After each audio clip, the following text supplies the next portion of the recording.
여러분들은 신앙생활을 하면서 신앙생활이 우리들에게 주는 가장 큰 힘, 능력이 뭐라고 생각하십니까? 신앙생활이 어떨 때 가장 도움이 돼요? 제일 먼저는 내가 죄 용서를 받고 하나님의 자녀가 되어서 하나님과 교제할 수 있는 축복을 누리는 것이 가장 먼저일 거예요. 그 다음으로는 저는 한치 앞을 내다볼 수 없는 우리 인생길에서 하나님 붙잡고 주님 주신 말씀 붙잡고 흔들리지 않고 살아갈 수 있는 그 신뢰, 그것이 신앙생활에 주는 가장 큰 축복이라고 저는 생각을 합니다. 우리가 인생이라는 것이요, 내 뜻과 내 생각, 내 계획대로 늘 되는 것이 아닙니다. 우리 인생의, 우리 삶의 변수가 늘 많이 존재합니다. 그것이 상황이나 환경 때문일 수도 있고, 나의 장점과 나의 실수 때문일 수도 있고, 그리고 이 다른 사람들 때문일 수도 있고, 또 우리 인간이 통제할 수 없는 우연이 작동할 수도 있습니다. 여러 가지 변수 때문에 우리 삶은 참 어떻게 내 뜻대로 되지 않을 경우가 많습니다. 여러분, 한밤중에, 깜깜한 한밤중에 밤 10시가 넘어서 인적이 드문 산속에서 차를 몰고 간다고 한번 생각을 해보세요. 근데 차를 몰고 가다가 산이 너무 깊어서 휴대폰도 안 터지고 내비게이션도 안 돼. 그럼 어떻게 될까요? 그 불안감은 상상을 초월합니다. 혹시 저처럼 겁 많은 사람들은요, 혹시 그렇게 아무도 없는 산속에 차를 몰고 가는데 어떤 그런 사람들이 내 차 앞을 탁 막았으면 꼼짝없이 당하는 거거든요. 그리고 한밤중이기 때문에 길도 모르잖아요. 내비게이션도 안 되는데. 근데 그렇게 산속에 비포장 도로를 가다 보면 장마 때문에 길이 유실된다고 치면 더 갈 수도 없고, 딱 이렇게 막다른 골목에 딱 처하면 한밤중에 길이 보이지 않기 때문에 계속 후진을 할 수도 없습니다.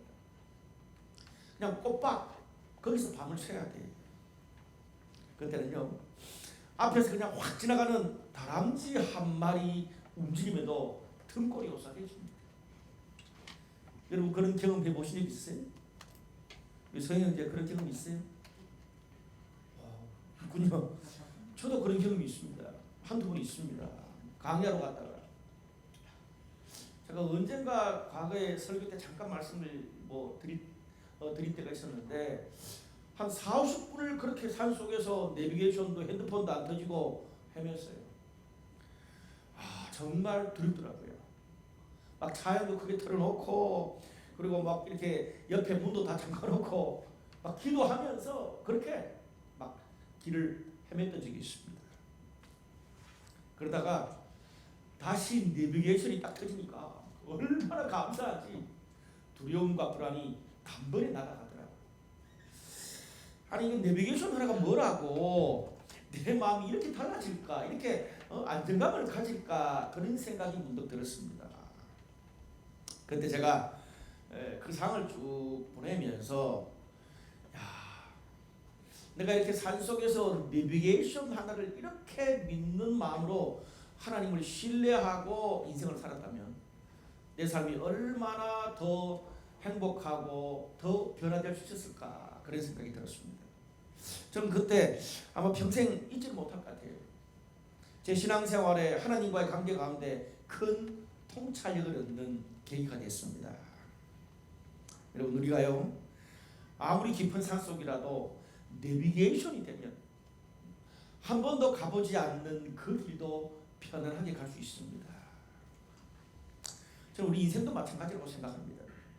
우리가 살아가는 혼란한 인생길에서 나를 향한 주님의 사랑과 인도하심을 확신할 수만 있다면, 사도 바울이 로마서 8장 37절에 고백한 것처럼 이런 말씀이에요. 그러나 이 모든 일에 우리를 사랑하시는 이로 말미암아 우리가 넉넉히 이기느니라. 그러나 이 모든 일에 우리를 사랑하시는 이로 말미암아 우리가 넉넉히 이기느니라.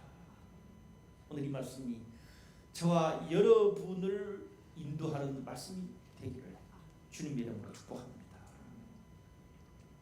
근데 이 하나님의 인도하심이 단순한 것 같은데, 하나님의 인도하심에 대한 확신이 단순하잖아요. 그런데 이것이 내가 머리로 알고 있다고 누가 가르쳐 준다고 되는 게 아니에요. 하나님께서 내 안에 믿음으로 살아있는 확신을 주셔야 불안하고 혼란한 밤에도 편히 잠들 수 있습니다. 여러분, 현대인들에게 밤에 편히 잠들 수 있는 것만큼 큰 축복이 없다고 생각합니다. 과거보다 잠들 수 있는 그런 환경이 훨씬 더 잘 되잖아요. 침대도 좋고 환경도 좋고 여건도 있고. 그런데 몸은 너무 지치고 피곤한데 잠들 수 있는 그런 여건도 다 마련되어 있고 잠자려고 노력하는데 잠이 대체 오질 않습니다. 복잡하고 답도 없는 생각이 꼬리에 꼬리를 물어요. 여러분 이런 경험들 다 있으시잖아요. 그래서 다윗은요, 지금부터 3,500년 전이죠. 다윗은 시편 127편 2절에 이렇게 고백합니다. 너희가 일찍이 일어나고 늦게 누우며 수고의 떡을 먹음이 헛되도다. 그러므로 여호와께서 그의 사랑하시는 자에게 잠을 주시는도다. 편히 잠들 수 있는 것 하나님의 축복입니다. 환경과 상관없이 내 영혼과 마음이 평안해야 편히 잠들 수 있습니다. 오늘 그런 하나님의 평안과 축복이 혼란한 인생길을 살아가는 저와 여러분들이 모두에게 있기를 주님의 이름으로 축복합니다. 지난주 혹시 불안한 마음으로 혼란스러운 마음으로 잠 못 드신 분, 오늘 예배 드리면서 하나님이 평안함을 주셔서 폭풍 가운데도 평안함을 주셔서 다음 한 주 편히 잠들 수 있는 축복받기를 바랍니다. 아멘.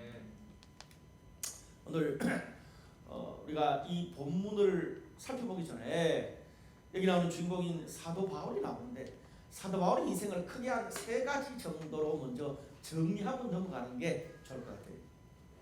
바울의 인생 크게 한 세 가지 그림으로 정리할 수 있습니다. 첫 번째는 하나님을 만나기 전의 바울입니다. 그때 바울은 가말리엘 학파, 당대 최고의 어떤 교육기관에서 공부를 하고 정말 열심으로 예수를 핍박했던 사람이에요. 그리고 난 다음에 예수를 믿게 된 바울은 어떻습니까? 곧 초대교회 최고의 선교사가 됩니다. 3번에 이르는 전도 여행을 통해서 복음을 터키와 유럽에 전파했던, 기독교 역사에 전무후무한 일을 했던 정말 바울의 인생과 신앙의 클라이막스를 경험합니다. 그리고 마지막 세 번째는 말년의 바울입니다. 말년의 바울은 선교사로서 정말 클라이막스를 살았던 삶과는 너무나 달라요. 가택연금을 당하고 감옥 생활을 하고 계속 이어지는 재판에 또 계속 배를 타고 이송을 하는 그런 시간들이 거의 10년 가까이 반복됩니다. 자신의 뜻대로 되는 게 하나도 없었던 시기였습니다. 근데 그때 신약 성경의 반을 바울이 기록하게 됐어요. 거의 대다수가 감옥에서 성경을 썼을 정도니까요. 오늘 본문 말씀은요, 사도 바울이 말년에 죄수로 이 로마로 이송되는 과정 가운데 그 유명한 유라굴로 태풍을 겪었던 이야기입니다. 특별히 바울이 겪었던 이 유라굴로 태풍을 통해서 그가 태풍 중에도 불안 중에도 혼란함 중에도 어떻게 하나님의 뜻을 발견하고 하나님을 증언할 수 있었는지 그것을 배우게 되기를 바랍니다. 본문이 길어요. 그래서 길게 제가 이렇게 설명하면 시간이 너무 길고 그냥 이걸 지도로 그냥 이미지로 탁 설명하면 그냥 너무 쉽습니다. 제가 이렇게 잘 설명할 수 있을지 모르겠는데 한번 이미지를 띄워주시면 좋겠어요. 예. 여러분, 사도 바울을 태운 배가 여러분이 볼 때 그 오른쪽이죠. 오른쪽 여기 예루살렘 제일 밑에 예루살렘 위에 가이사라 있지 않습니까? 그렇죠? 가이사라에서 배를 타고 시돈으로 갔습니다. 이 시돈에서요, 저 끝에 있는 저 위에가 이탈리아거든요. 여러분이 볼 때 왼쪽 제일 꼭대기 지금 로마 있잖아요.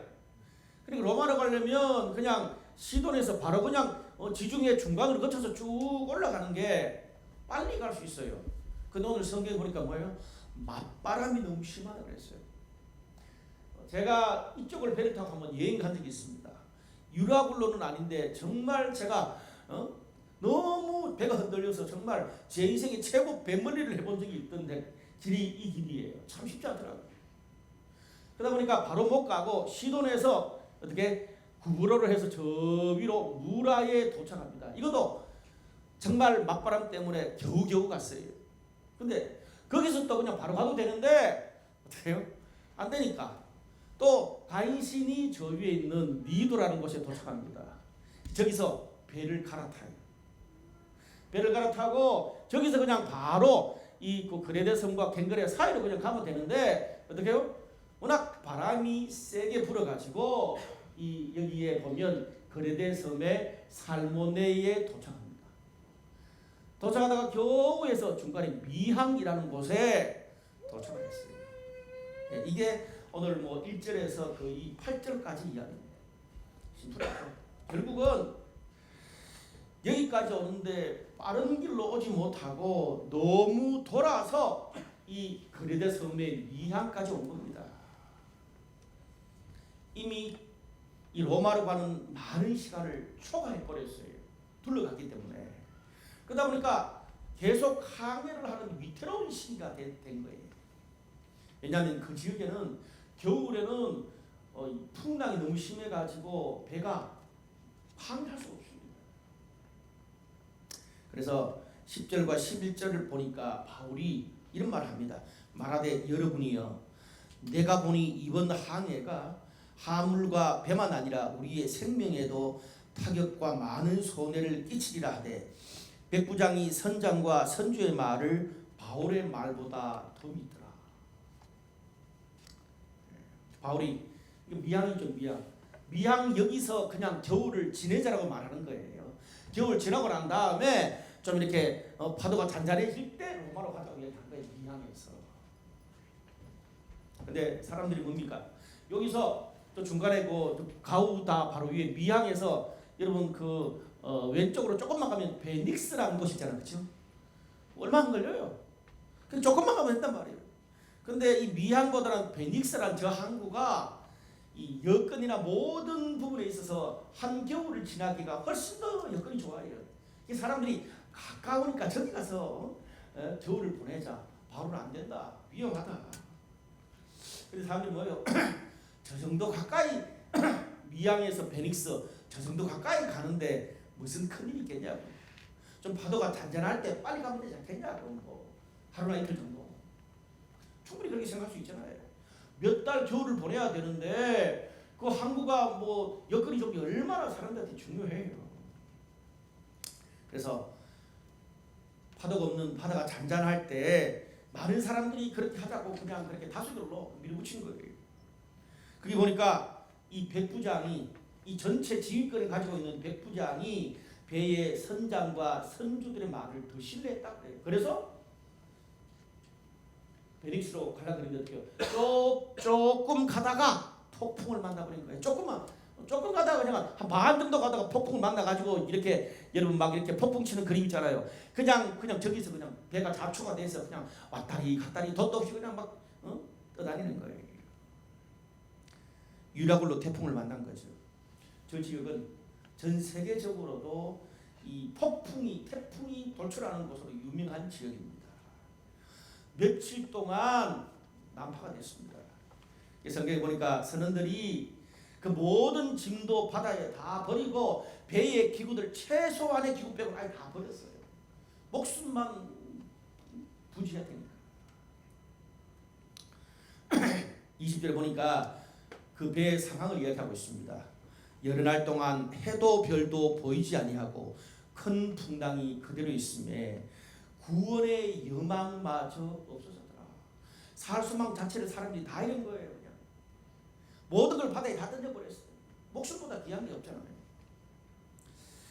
오늘 이 바울의 탄 배를 보면 우리 인생의 여정을 보는 것 같습니다. 인생의 유라굴로 태풍 앞에서 우리가 어떻게 하나님의 뜻을 분별할 수 있을지 오늘 본문을 통해서 우리는 배울 수가 있습니다. 저는 세 가지 정도 여러분과 우리가 인생의 유라굴로 태풍 앞에서 어떻게 분별할 수 있을지를 함께 살펴보기를 원합니다. 첫 번째로요, 인생의 태풍 앞에서는 내 힘과 경험만 의지해서는 안 됩니다. 여러분, 오늘 말씀해 보니까 이 바울과 여러 제수들이 탄 이 배는 선장과 선원뿐 아니라 그게 갑판에서 일하는 수많은 선원들, 적어도 배와 항해에 대한 전문가들이 거기 꽤나 많이 타고 있었습니다. 그러다 보니까 배부장이 비전문가인 바울의 말보다 이 배와 항해 전문가들의 말을 더 신뢰하고 이렇게 위험스러웠지만 이 항로를 따라올 수밖에 없었어요. 여러분, 우리가 사는 세상도 마찬가지입니다. 세상에서는요, 비전문가보다는 그 분야에 대해서 공부도 하고 경험도 있고 커리어와 열매도 있는 전문가들을 훨씬 더 신뢰할 수밖에 없습니다. 평상시에는 전문가들의 말을 들어야 돼요. 병이 났잖아요. 병원 갈래. 뭐 특별한 상황이 아니면요. 근데 아무리 전문가라고 할지라도 유라굴로 태풍을 피할 수는 없었습니다. 그들은요, 배를 다루는 기술은 잘 알지 모르겠지만 자신의 인생 항로를 예측할 수 없었습니다. 바람을 그들이 만들 수 없고 바람을 통제할 수 없고 그들이 가려고 했지만 결국은 전혀 예상하지 못하는 그런 항로로 갈 수밖에 없었잖아요. 여러분, 이게 인생이에요. 흔히 일반인들은 이것을 운수, 재수, 우연 이렇게 말하지만 하나님을 믿는 우리는 하나님의 뜻, 하나님의 인도라고 말합니다. 여러분, 우리가 흔히 이런 말을 하잖아요. 다른 사람 상담해주는 전문가, 상담가가 자기가 사랑하는 여인을 상담하지 못한다. 다른 사람을 가르치는 목회자, 선생님이 정작 내 자식의 영혼과 인격을 가르치는 게 어렵다 그러잖아요. 내가 해보면 어렵거든요. 남은 코칭해주기 쉬워도 내가 직접 사는 인생은 만만치 않아요. 제가 아는 분 중에 주식 전문가가 있습니다. 실제로 거기에 근무를 해요. 꽤나 중견 어떤 위치에 있는 분인데 저랑 이야기를 해요. 그러면 다른 사람 주식 코칭은 잘해주는데 정작 자기는 조금밖에 안 해. 두렵고 떨면서. 제가 물어봤어요. 왜 그러는지. 야, 송 목사, 내가 그거를 잘 알면 백만장자가 벌써 됐지. 그냥 나는 남들보다 조금 더 정보를 많이 아는 뿐이라고 겸손하게 말하더라고요. 근데 또 사실이에요. 아무리 나무를 잘 타는 원숭이도 자주 떨어집니다. 그게 인생이에요.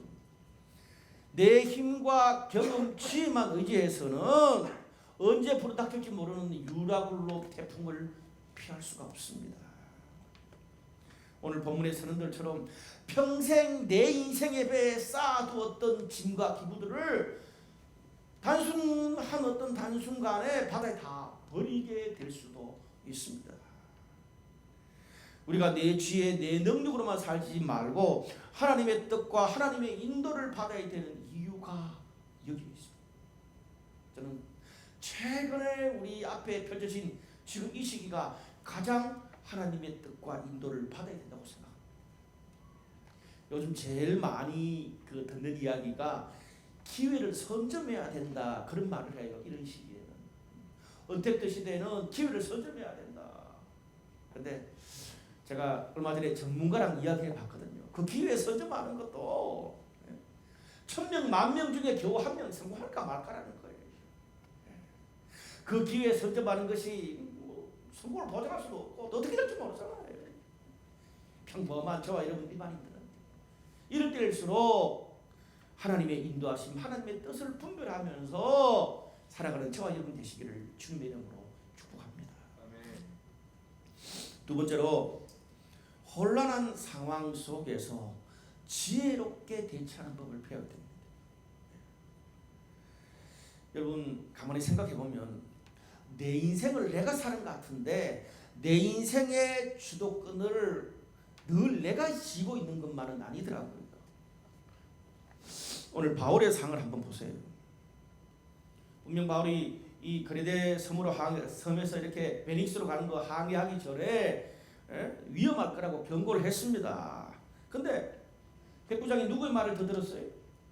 전문가인 선장과 선주의 말을 더 믿고 밀어붙였습니다.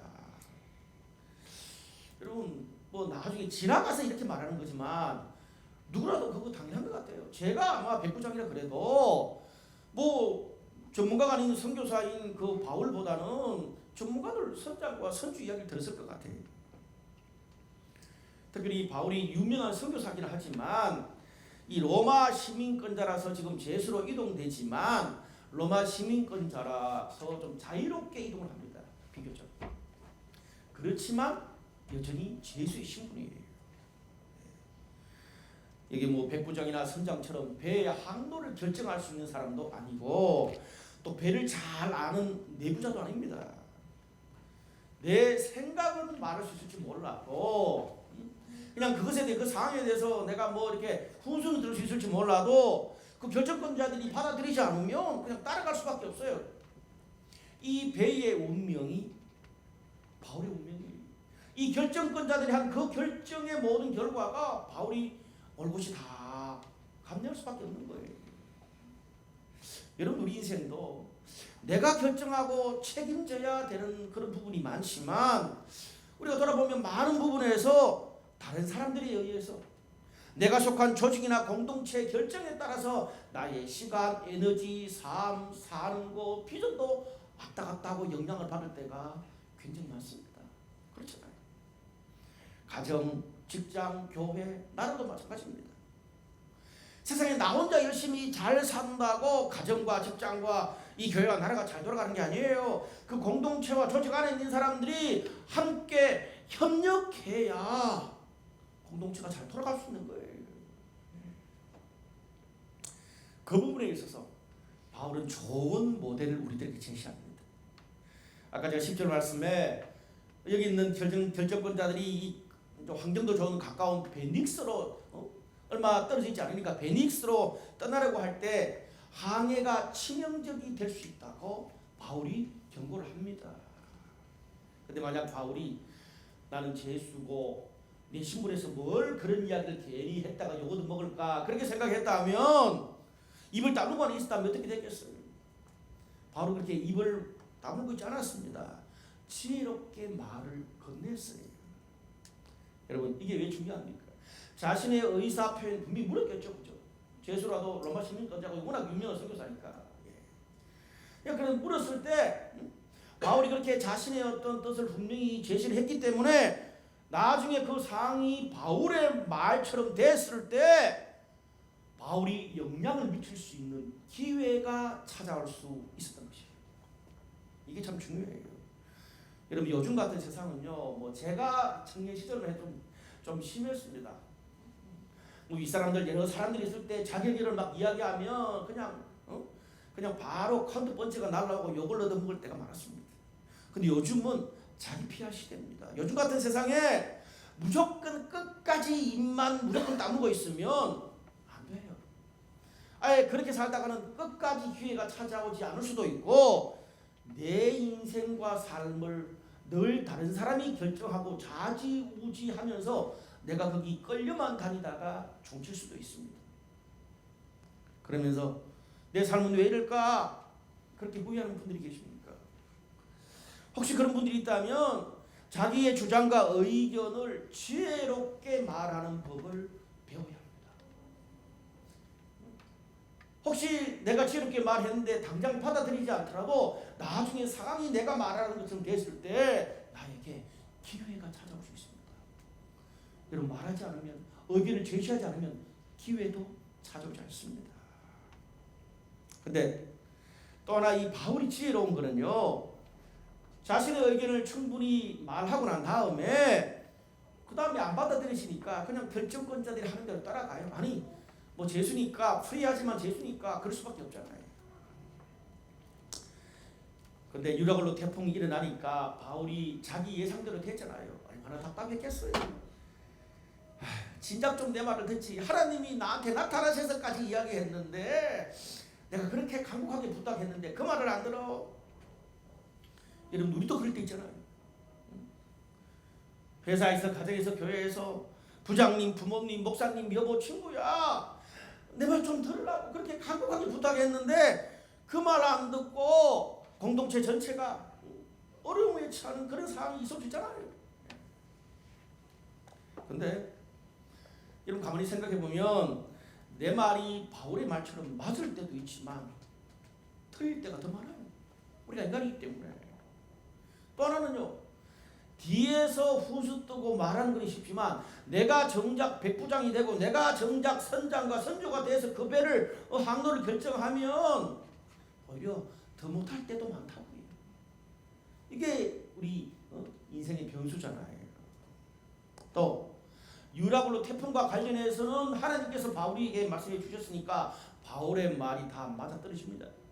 근데 바울의 말이 늘 맞아떨어지냐고요. 배를 타고 다니는데 만약에 바울의 말이 선교사라서 하나님 말씀해 주셔서 늘 맞다면 그럼 정작 바울 자신은 이 지긋지긋한 재판, 감옥생활 이 속을 벗어나지 못하고 왜 계속 하는 거란 말이에요. 맞을 수도 있고 틀릴 수도 있습니다. 우리 인생에서는. 근데 중요한 것은 바울의 태도가 중요합니다. 여러분 우리가 이걸 놓치면 안 돼요. 오늘 본문에서 바울이 자기가 항의하지 말자고 정작 자기 말대로 딱 됐을 때 사람들 앞에 바울의 태도가 너무나 중요한 거예요. 22절에서 26절까지 말씀 보니까 요약하면 이런 말씀이 나와요. 내가 너희를 권하노니 이제는 안심하라. 너희 중 아무도 생명에는 손상이 없겠고 오직 백분이라. 하나님의 사자가 어젯밤에 내 곁에 서서 말하되 바울아 두려워하지 말라. 네가 가이사 앞에 서야 하겠고 그러므로 여러분이 안심하라. 우리가 반드시 한 섬에 걸리리라 하더라. 오늘 바울이 사람들이 다 유라굴로 태풍을 만났을 때 자기가 그렇게 힘들어하는 사람들 앞에 서서 안심하라는 말을 2번이나 하고 두려워 말라는 말을 1번 하고 너희 중에 배는 좀 파손돼도 아무도 한 사람도 생명의 지장이 없을 것이라고 계속 격려하고 위로합니다. 그러면서 하나님이 어젯밤에 천사를 통해서 나타나셔서 자기에게 한 그 확신의 말씀을 들려줍니다. 그러면서 반드시 로마 황제 앞에 네가 설 것이다. 무슨 말이에요? 이 배가 반드시 로마까지 잘 도착할 거다 그 말입니다.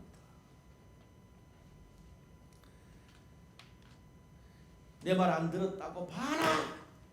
백부장, 선장, 선조들 봐라. 내가 말했잖냐. 내 말 안 들었다고 결정권자들을 욕하고 비판하는데 에너지를 다 쓰지 않았습니다. 오히려 위기를 당하고 살 소망이 끊어진 그들을 위로하고 격려하고 다시 그들이 회복되는데 재수지만 바울이 진정성 있는 마음과 태도를 보여주고 있습니다. 단순히 하나님이 나한테 말씀하셨다, 약속하셨다, 영적인 이야기만 하지 않습니다. 우리가 반드시 한 섬에 도착할 것이다. 구체적인 그런 대안까지도 제시합니다. 사람들이 그렇게 들을 수밖에 없는 거예요. 목숨이 왔다 갔다 하니까. 여러분 우리가 여기서 뭘 배웁니까? 바울이 하나님의 말씀 그 뜻을 받고 난 다음에 그것을 하나님을 모르는 다른 사람에게 전달하는 하나님의 뜻을 전달하는 방법, 태도에 대해서 우리가 배우게 됩니다. 바울은요, 하나님이 천지를 창조하신 하나님이 천사를 통해서 자기에게 나타나셔 확신의 말씀을 주시고 살게 될 것이라고 하셨다고, 또 전문가들이 이 항로를 결정한 사람들이 자기 말을 안 들었다고 답답해서 처음부터 하나님이 나한테 나타나셔서 말씀하는데 인간인 당신들이 뭘 아냐고 그렇게 처음부터 말하지 않았습니다. 모두를 안전하게 로마까지 가게 하신다더라. 두려워 말라. 안심하라. 처음부터 그렇게 말하지 않았어요. 만약에 처음부터 그런 말을 했다면 사람들이 어떻게 받아들였을까요? 배 전문가들, 결정권자들이. 아니 죄수 주제에 뭐 유명한 선교사 또 로마 시민권자라고 잘 내줬더니 배도 항해도 모르면서 이제는 우리를 가르치려 드래. 이 사람 봐라. 아니 제수주에 우리한테 전도해. 두려워하지 말고 뭐 작은 섬에 걸려 희망 고문하고 자빠졌네. 아마 처음부터 그렇게 말했으면 분명히 그런 반응을 보일 거예요. 아무리 하나님이 나한테 말씀해도, 따라합시다. 하나님이 나한테 말씀해도 때와 타이밍이 있다. 무슨 때와 타이밍일까요? 그것을 다른 사람에게 전달할 때는 때와 타이밍이 좋아야 됩니다. 왜? 하나님이 바울한테 말씀하셨지, 선장과 선주와 선원들과 베닉스로 좀 편한 대로 가까우니까 가자고 말한 그 사람에게 일일이 나타나셔서 하나님 말씀하지 않았잖아요.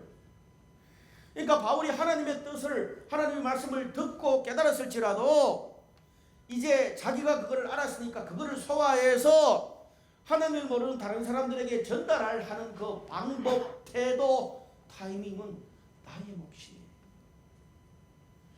여러분, 많은 크리스찬들이 이거를 놓치고 있습니다. 하나님이 나한테 말씀하셨으면 그냥 그대로 퍽 이야기해요.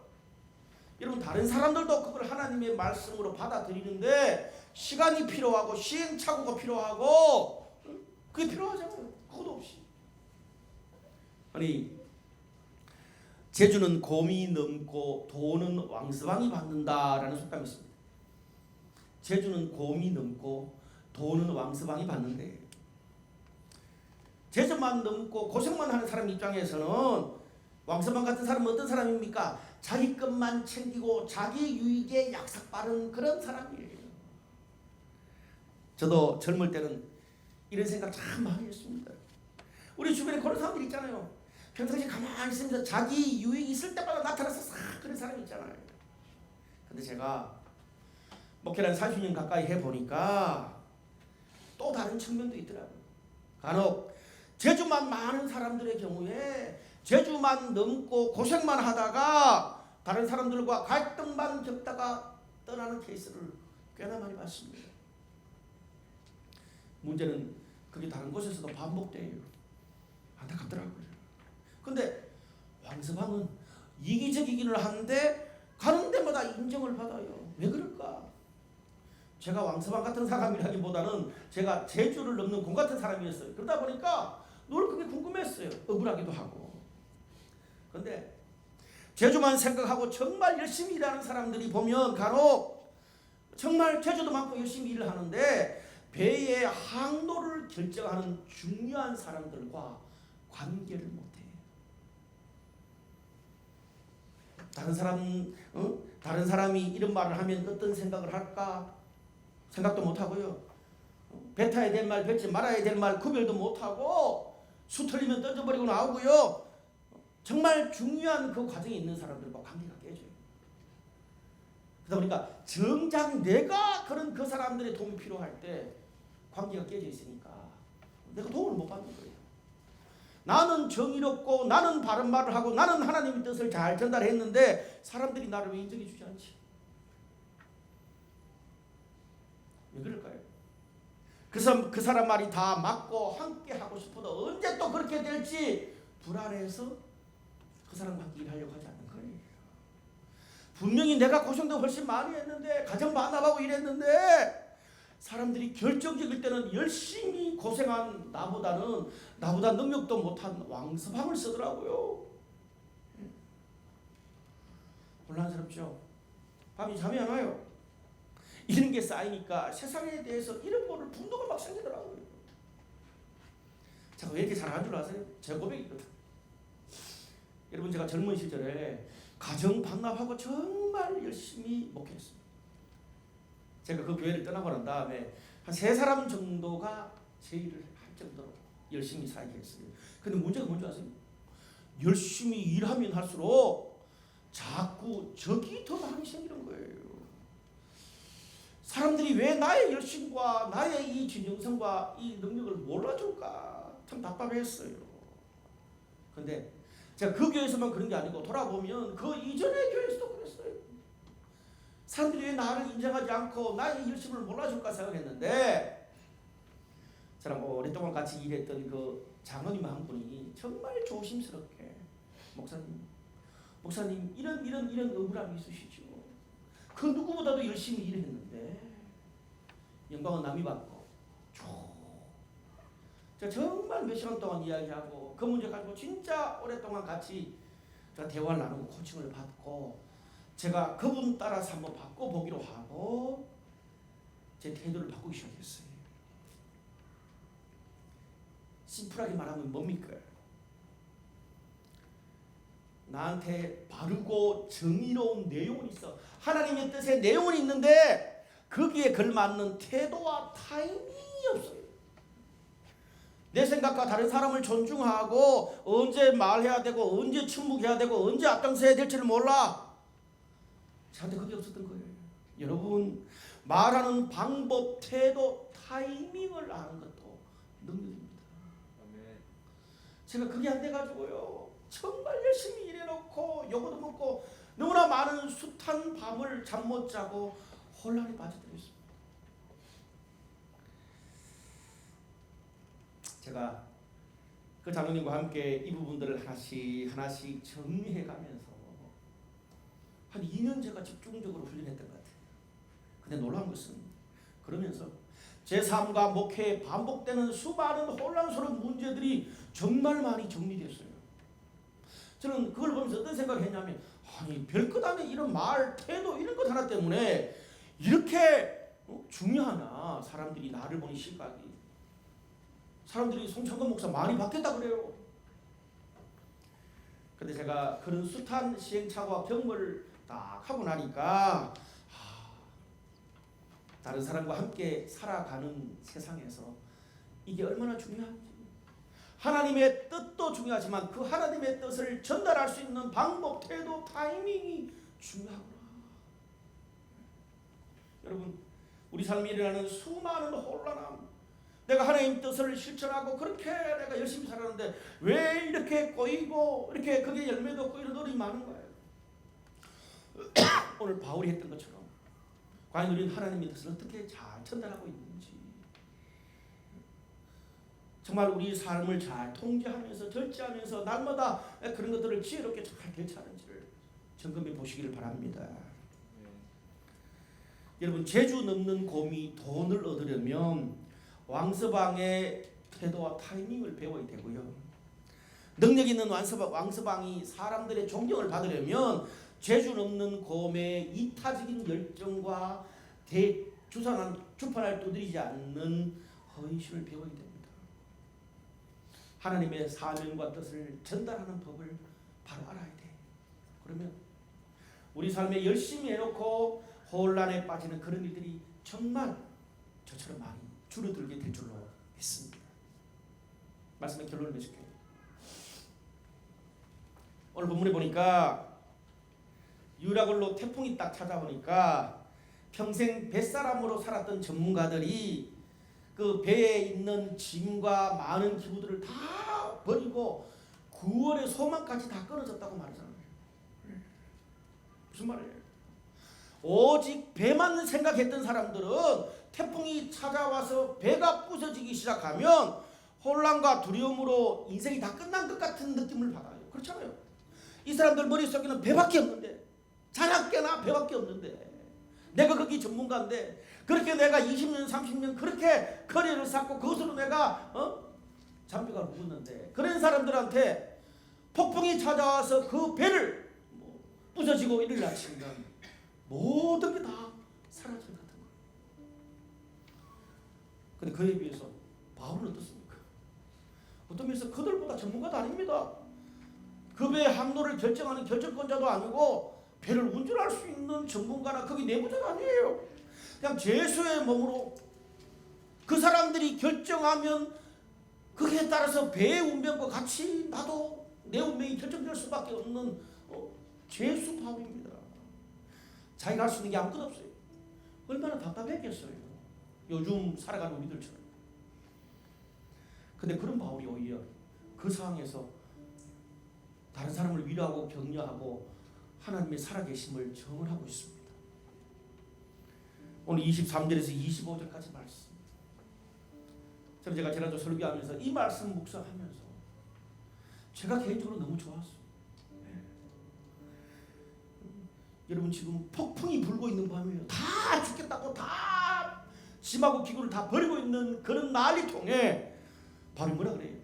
내가 속한 바, 내가 섬기는 하나님의 사자가 어젯밤에 내 곁에 서서 말하되 바울아 두려워하지 말며 네가 가이사 앞에 서야 하겠고 하나님께서 너와 함께 항의하는 자를 다 네게 주셨다 하였으니 여러분이여 안심하라.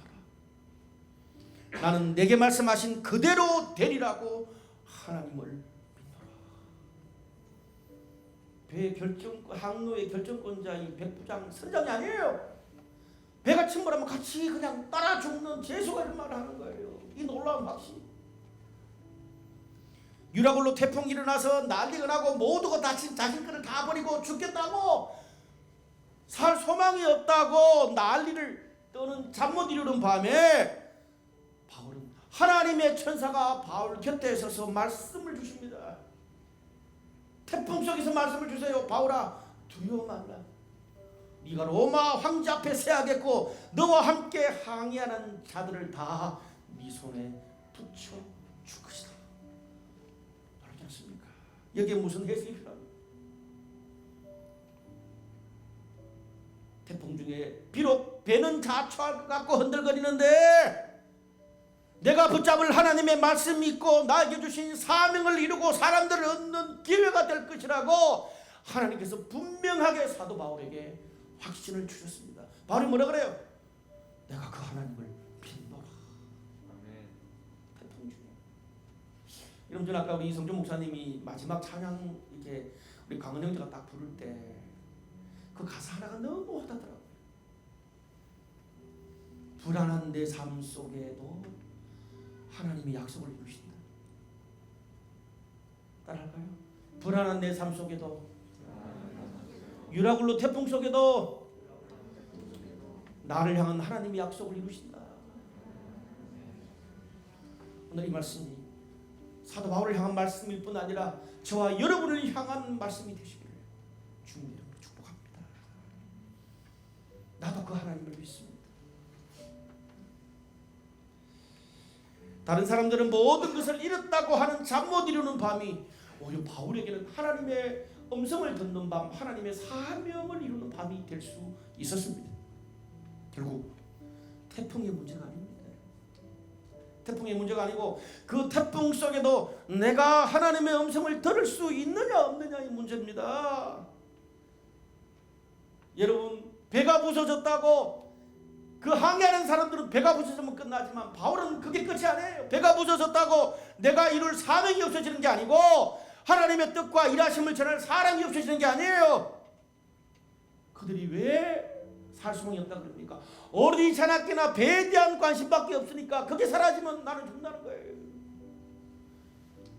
배도 돈도 일도 시간도 에너지도 내 인생의 성공과 실패 모든 것도 주님의 영광과 사명을 위해서 있습니다. 사랑하는 여러분, 내 인생에 찾아오는 태풍과 흔들리는 배만 보지 마십시오. 그러면 우리의 잠 못 이루는 밤은 계속될 것입니다. 그러나 그것을 통해서 바울처럼 내 안에 계신 하나님을 증언해야 될 사람들과 사명이 있다는 것을 기억하는 저와 여러분 되시길 바랍니다. 그러면 폭풍도 기회고 감정거리가 되고 하나님의 역사를 증언하는 전도와 선교의 현장이 될 줄 믿습니다.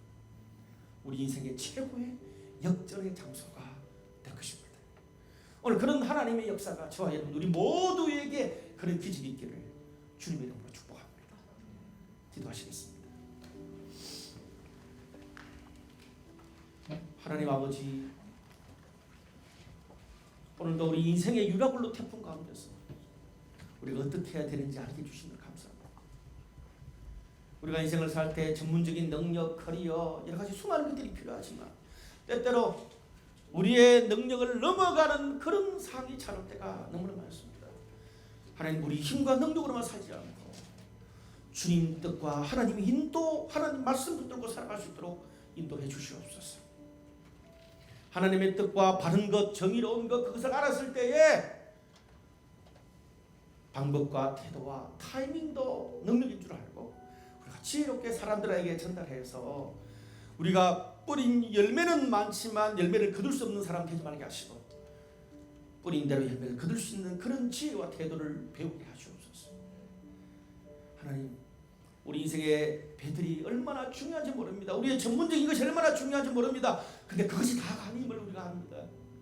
하나님, 우리 그런 모든 것들을 통해서 우리의 시간과 소유와 능력과 우리의 모든 환경을 통해서 하나님 영광 돌려 하나님 우리에게 주신 사명 성취라고 주셨는데 배 흔들린 것 때문에 우리의 멘탈과 우리의 영혼과 인생이 흔들리지 않게 하시고 그 중에도 하나님 일하심을 증거하고 그 중에도 불안한 중에도 하나님의 뜻을 이루는 그 하나님의 사명을 정언한 우리 모든 블라이트 성도 되도록 인도하여 주시옵소서. 그래서 오히려 이 사항들이 우리에게 기회가 되도록 우리의 모든 가정과 비즈니스와 우리가 사는 모든 진로 가운데도 성령이여 역사해 주시옵소서. 지난 한 주 동안 잠 못 이루는 지난 한 달 동안 잠 못 이루는 밤을 보낸 그런 우리 성도들이 있습니까? 하나님, 오늘 유라굴로 태풍 안에서 하나님이 내 곁에 서서 말씀하시는 하나님의 위대한 사명을 받는 바울처럼 오늘 그렇게 그 사명으로 다음 한 달, 다음 한 주 동안 태풍 가운데도 편히 잠잘 수 있는 밤이 되도록 우리 모든 성도들을 축복해 주시옵소서. 감사함이 모든 말씀 예수 그리스도의 이름으로 기도합니다. 아멘.